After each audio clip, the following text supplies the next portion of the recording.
Okay, you want to own a vending machine route. Here's the pitch. It's everywhere on YouTube. Buy a machine for a few $1,000s.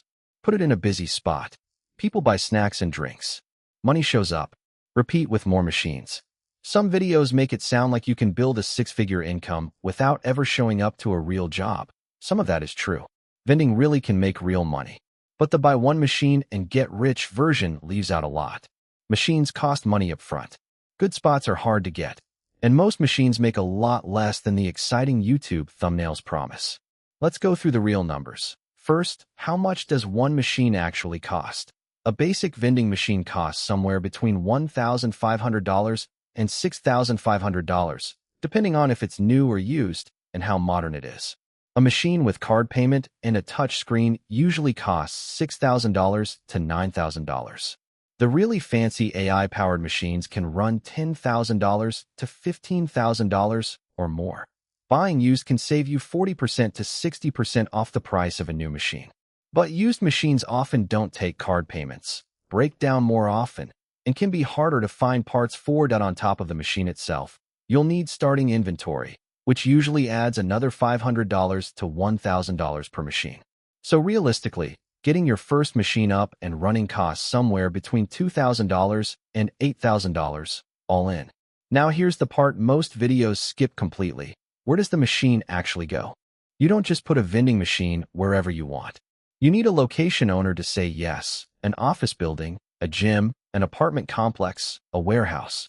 And most locations expect something in return, called a commission, which is usually a percentage of your sales, paid back to whoever owns the building. This is where most beginners get it wrong.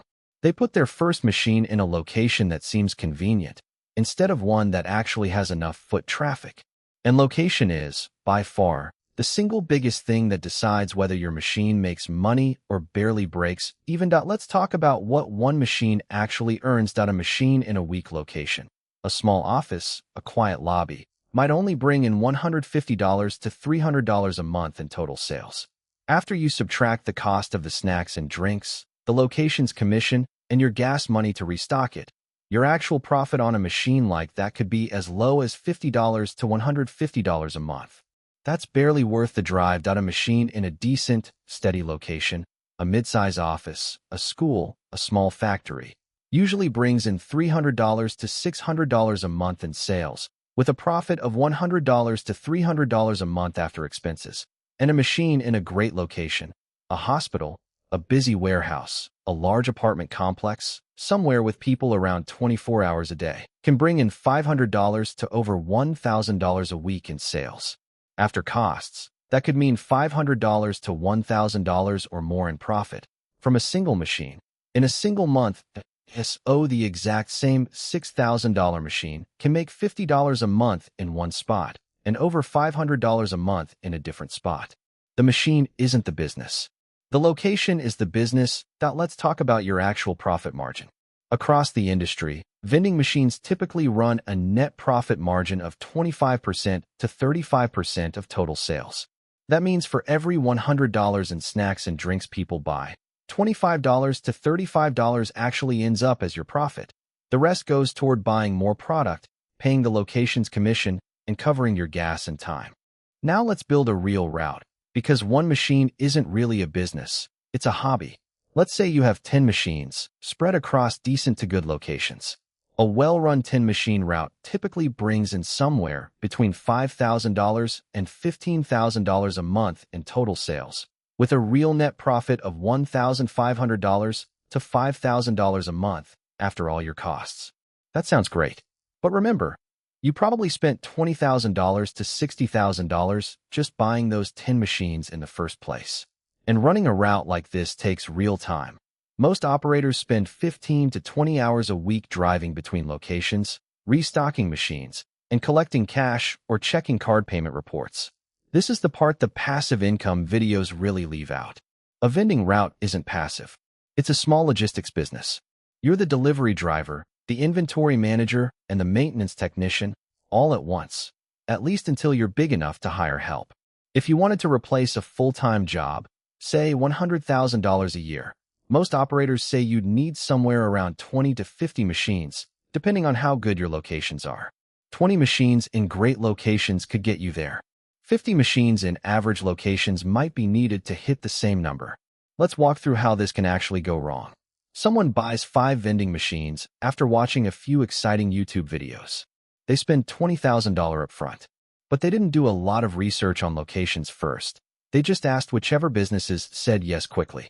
2 of the machines end up in weak spots, barely making $50 to $100 a month in profit. 1 machine gets placed in a busy spot, but that location owner asks for a much bigger commission than expected, cutting the profit down to almost nothing. Meanwhile, they're spending gas money and hours every week driving to all 5 locations, restocking snacks that sometimes go stale before they sell. After the first year, they add up their profit, subtract their gas, their time, and the interest on the loan they used to buy the machines, and they realize they've barely broken even, if that. This is incredibly common in vending. The machines themselves almost never fail.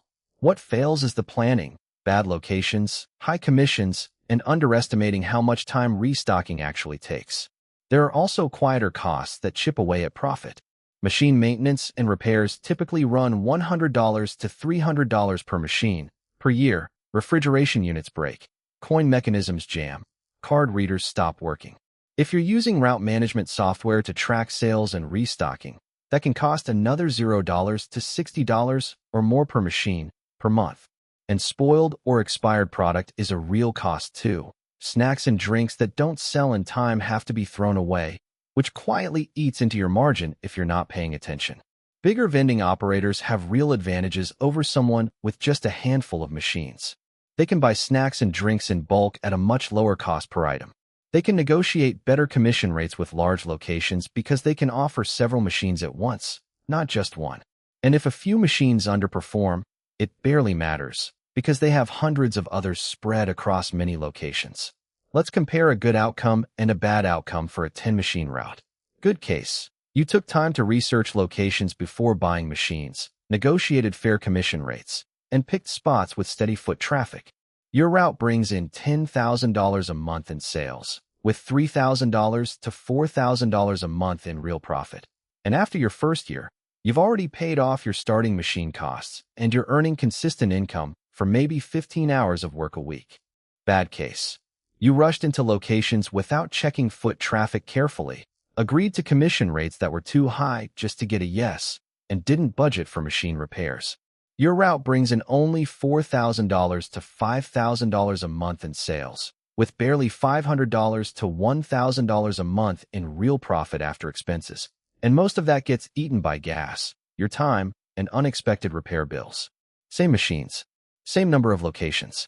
The entire difference comes down to how carefully the locations were chosen and how honestly the costs were budgeted from day one.